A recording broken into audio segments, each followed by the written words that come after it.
pasal 3 ayat 14 sampai dengan 19. Berkatalah Nebukadnezar kepada mereka, "Apakah benar, hai Sadrah, Mesah dan Abednego, bahwa kamu tidak memuja dewaku dan tidak menyembah patung emas yang kudirikan itu? Sekarang, jika kamu bersedia demi kamu mendengar bunyi sangkakala, seruling, kecapi, rebab, gambus, serdam, dan berbagai-bagai jenis bunyi-bunyian, sujudlah menyembah patung yang kubuat itu. Tetapi jika kamu tidak menyembah, kamu akan dicampakkan seketika itu juga ke dalam perapian yang menyala-nyala.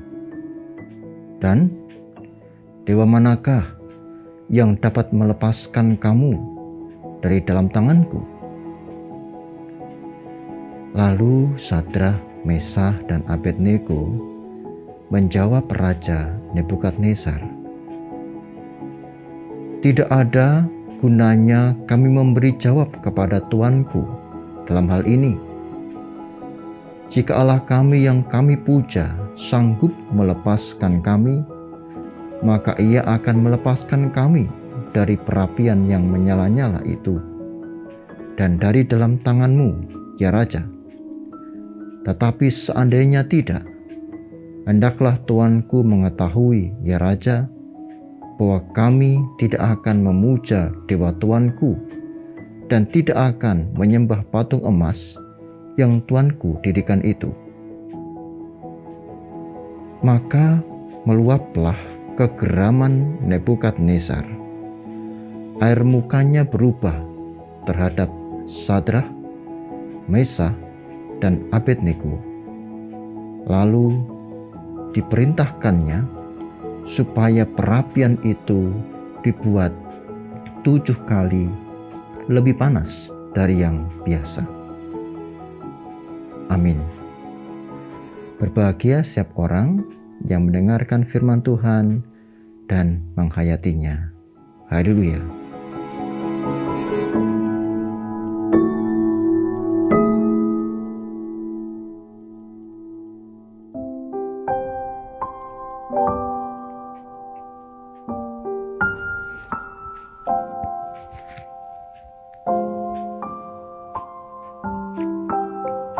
Salam Pamuji Rahayu. Bapak, Ibu, Saudara, dan anak-anak yang dikasihi Tuhan, salam sehat untuk kita semua.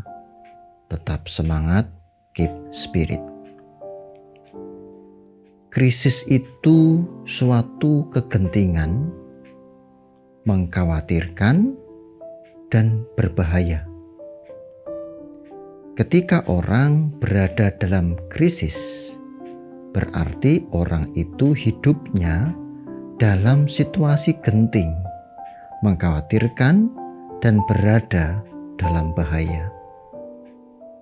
Nah, pertanyaannya adalah, bagaimanakah iman itu dapat diterapkan di tengah-tengah situasi krisis? Jangan-jangan kita salah memahami tentang iman, lebih-lebih iman di tengah krisis. Baik, mari kita berefleksi. Ketika Anda dalam suatu krisis, kegentingan yang mengkhawatirkan, jujur, di manakah fokus Anda? Di mana? Lepas dari krisis. Betul, fokusnya pasti berada pada lepas dari krisis. Lalu, bagaimana caranya lepas dari krisis? Tepatnya dalam konteks tema kita saat ini, bagaimana kita menerapkan iman di tengah krisis. Tampaknya beberapa biasa menjawab, ya pokoknya saya beriman Tuhan pasti menolong saya. Itu jawaban yang tidak salah. Pertanyaan saya lanjutkan. Ini yang terakhir kali. Bagaimana jika Tuhan tidak bersedia menolong seperti yang Anda inginkan? Masihkah Anda tetap beriman atau justru sebaliknya mundur dari iman? Lalu nggak mau menolong kok. Mungkin itu komentarnya. Saudaraku, ini yang saya maksud bagaimana menerapkan iman di tengah krisis. Kadang orang beriman kepada Tuhan hanya ketika Tuhan bersedia menolong.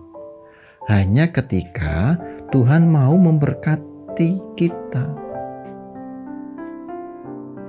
Mari kita masuk ke dalam teks kita.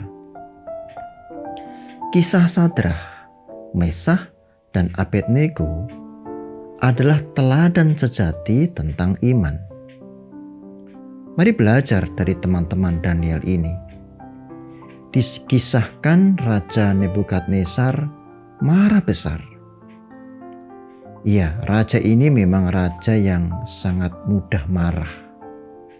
Memang raja-raja oriental seperti Nebukadnezar tidak terbiasa dengan tindakan orang-orang yang tidak mematuhi perintahnya. Ketika mendapati laporan bahwa Sadrah, Mesah, dan Abednego menolak untuk memuja dewa dan menyembah patung emas yang didirikan olehnya, maka marahlah ia. Meskipun begitu, sang raja tahu betul bahwa ketiga teman Daniel ini, Sadrah, Mesah, dan Abednego adalah orang-orang atau pegawai yang pandai, cakap, dan cekatan. Maka ia memanggilnya untuk memberi kesempatan kedua. Ayat 15 menyatakan, "Sekarang jika kamu bersedia, demi kamu mendengar bunyi sangkakala, seruling, kecapi, rebab, gambus, sedam, dan berbagai-bagai jenis bunyi-bunyian, sujudlah menyembah patung yang kubuat itu. Tetapi jika kamu tidak menyembah, kamu akan dicampakkan seketika itu juga ke dalam perapian yang menyala-nyala. Dan dewa manakah yang dapat melepaskan kamu dari dalam tanganku?" Saudaraku, tampaknya Raja Nebukadnezar ini berharap agar Sadrah, Mesah, dan Abednego bersedia menuruti perintahnya dengan disertai embel-embel menakutkan, yaitu dibakar hidup-hidup. Jika mereka bertiga menerima, bebaslah ia dari hukuman itu. Namun jika menolak, perapian itu akan menghabisi Sadrah, Mesah, dan Abednego. Dan kita tahu akhirnya perapian itu levelnya dinaikkan 7 kali lipat lebih panas dari sebelumnya.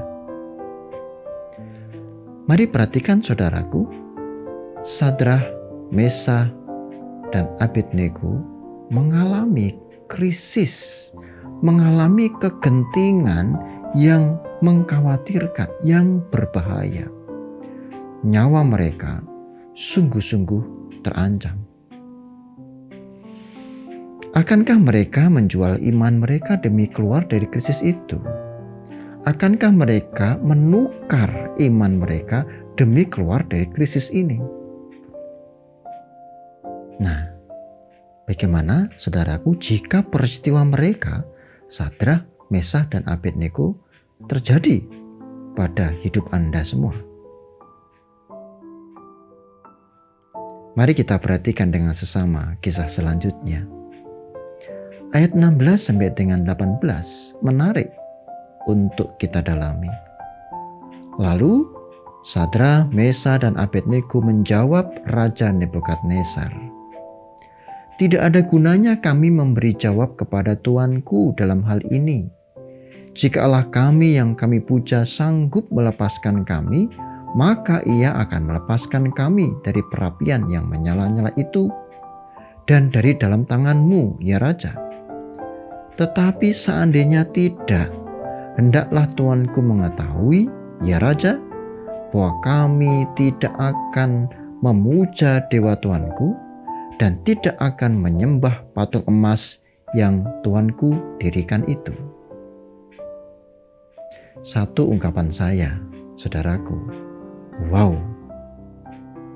Saya tandaskan ya, mereka mengatakan dalam bahasa saya, gak ada gunanya mendebat kami ya Sang Raja, kami percaya bahwa Tuhan kami itu mampu menyelamatkan kami.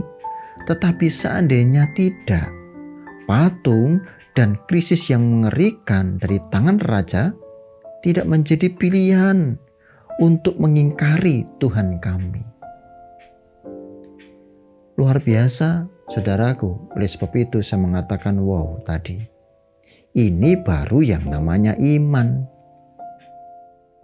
Saudaraku yang terkasih, iman sejati tidak bisa digadaikan dengan segala bentuk kepentingan diri pribadi kita, meski krisis sekalipun.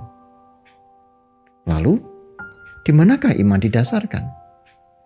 Sesungguhnya iman didasarkan pada kehendak Tuhan. Saya ulang. Iman didasarkan pada kehendak Tuhan. Perhatikan ayat 16 sampai dengan 18 tadi. Yang membuat mereka bertiga beriman adalah bagaimana mereka percaya bahwa Tuhan itu mampu menolong mereka. Tetapi jika Tuhan tidak menolong, ya tidak apa-apa. Itu tidak menyurutkan iman mereka. Lihat, iman didasarkan pada kehendak Tuhan. Ini seperti, ya boleh saya contohkan. Misalkan ada orang sakit, kanker, dan masuk dalam terminal illness. Sudah memohon Tuhan sembuhkan, dia sangat beriman. Tetapi meskipun Tuhan ternyata tidak menyembuhkan sakitnya, ia tidak meninggalkan Tuhan. Itu iman sejati. Bukankah Kristus juga begitu? Ketika berdoa di Taman Getsemani misalnya, bukankah Kristus menyatakan, biarlah cawan ini berlalu, tetapi bukan kehendakku ya Bapa, melainkan kehendak-Mu. Jika bisa ini berlalu ya Bapa, tetapi bukan kehendakku, melainkan kehendak-Mu, kehendak Bapa. Nah, saya kembali mengajak berefleksi. Bagaimanakah menerapkan iman di tengah krisis? Menukar iman dengan keluar dari krisis. Atau bahasa lainnya menukar iman dengan keselamatan. Saudara, keselamatan itu anugerah. Tidak bisa ditukar-tukar. Apalagi dibeli dengan apapun, tidak bisa. Keselamatan itu anugerah. Hanya karena anugerah. Sola gratia. Maka berimanlah dan landaskan iman itu kepada kehendak Tuhan, bukan kehendak pribadi kita. Amin. Salam Kawilujengan. Mari bersama kita berdoa. Tuhan yang Maha Kudus dan setia, kami bersyukur penyertaan-Mu bersama-sama dengan kami.